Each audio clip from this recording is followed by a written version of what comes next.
My name is Krishna, Pranali, ashok. My activity 13 topic is nanostructured material and guided by Dr. Mrs. Mangalden ma'am. And to the nanostructured materials and the physical properties. Nine of the nanostructured materials is definition and examples. Some physical properties like size, crystal structure, melting point, and mechanical structure. Definition of nanoparticle is a structure with at least one dimension less than 1 mm is called as nanoparticle, and examples are like sphere-like particle, AG nanoparticle, bulky balls, rod-like particles, SI nanowires, tube-like particles, carbon nanotubes, TiO2 nanotubes. This is a material property. Is it so? The gold which we use for in our daily life, or which we have seen, which is the gold we know, that is a material property, don't change with size. In this gold, the material property don't change with this size. It has resistivity, melting point, and optical absorption.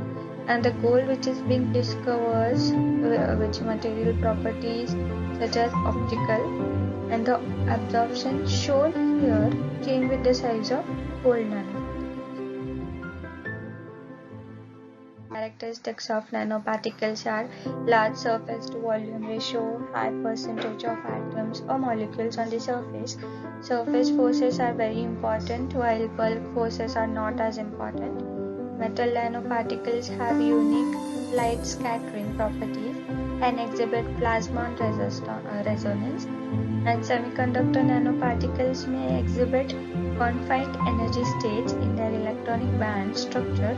Example is quantum dots can have unique chemical and physical properties. Now, some unusual properties are like lowered phase transition temps, increased mechanical strength, different optical properties, altered electrical conductivity, magnetic properties, and self-purification and self-perfection. Properties of nanoparticles are size, shapes like spheres, rods, platelets, etc. Size, composition, crystal structures like FCC, BCC, etc. And surface ligands or capping agents, the medium in which they are disappeared. Size, as the percentage of atoms at the surface increases, the mechanical, optical, electrical, chemical and magnetic properties change. For example, optical properties like color of gold and silver change when the special dimensions are reduced and the concentration is changed. As we can see here, there are types of silvers with the various and varies sizes of these spheres and the colors of spheres. The structure, the spatial arrangement of atoms in a crystal lattice is described by its unit cell. The unit cell is the smallest possible volume that displays the full symmetry of the crystal. Many materials have a preferred unit cell. As here we can see, there is a simple or mainly known as a crystal structure, which is BAHSR. And here are the three types: simple cubic, body centered cubic, and face centered cubic.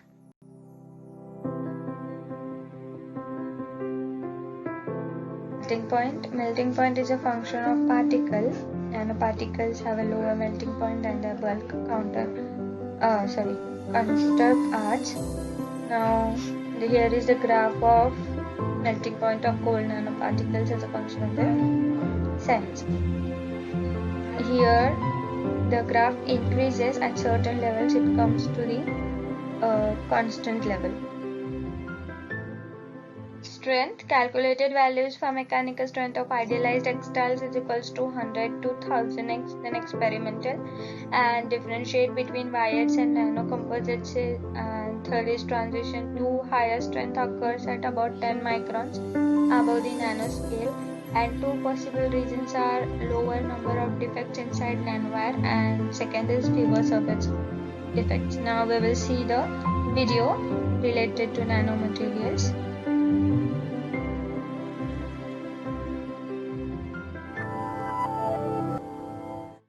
From the size of our airplanes to the height of our skyscrapers, feats of engineering just keep getting bigger and bigger. But bigger isn't always better. Sometimes you want things to be small, really small. And if you want things to be really small, you're gonna need to make them out of small materials. Nanomaterials. These are used everywhere from the healthcare industry to electronics. And even though they're small in size, they pack a big punch.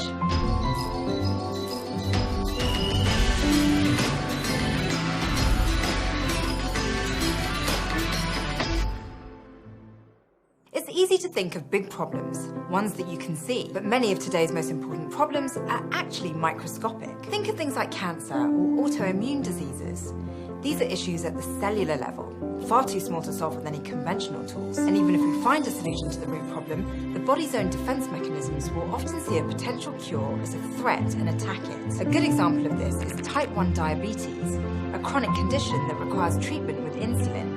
To permanently fix the problem, doctors might want to implant cells to produce that insulin without needing daily injections. But if you stick those cells right into the human body, the patient's own antibodies will probably attack and kill them before they can help. So for this potential treatment to work, you need to find a way to protect them. To solve this problem and others like it, you're going to need to build really small things. And for that, you'll need nanomaterials. For something to be officially a nanomaterial, at least one of its dimensions must be smaller than 100 nanometers. To put that in perspective, a nanometer is 1/millionth of a millimeter, or about 100,000 times smaller than the diameter of a human hair.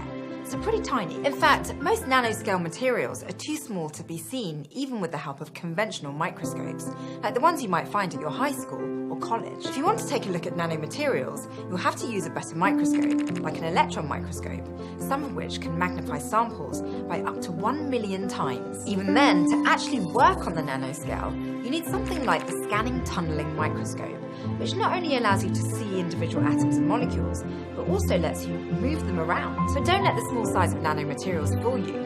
Compared to their larger scale counterparts, they often have better properties like increased strength, chemical reactivity, and conductivity. These traits can let you solve new kinds of problems, like protecting those implanted insulin-producing cells I mentioned earlier. The device you'll need to protect those cells will have to have holes large enough to let the insulin flow out, but small enough to keep the body's attack cells from getting in. That kind of precision engineering is a perfect application of nanotechnology. While nanomaterials are certainly small, they actually have a comparatively large surface area. That may sound a bit counterintuitive, but if you break something down into smaller chunks, the overall surface area increases. You can see what I mean if you take a block and slice it down the middle. You didn't change the overall mass or amount of material, but now you have two new sides that add more. Now in the video, she explained there are two types of nanomaterials. One, she explained the bacteria which is present in the human body, and second, the cubic box or the box which we remove, we open the box and there is a small edges. Through these edges we form a box. So these are the two types of nanomaterial particles, or two examples of it.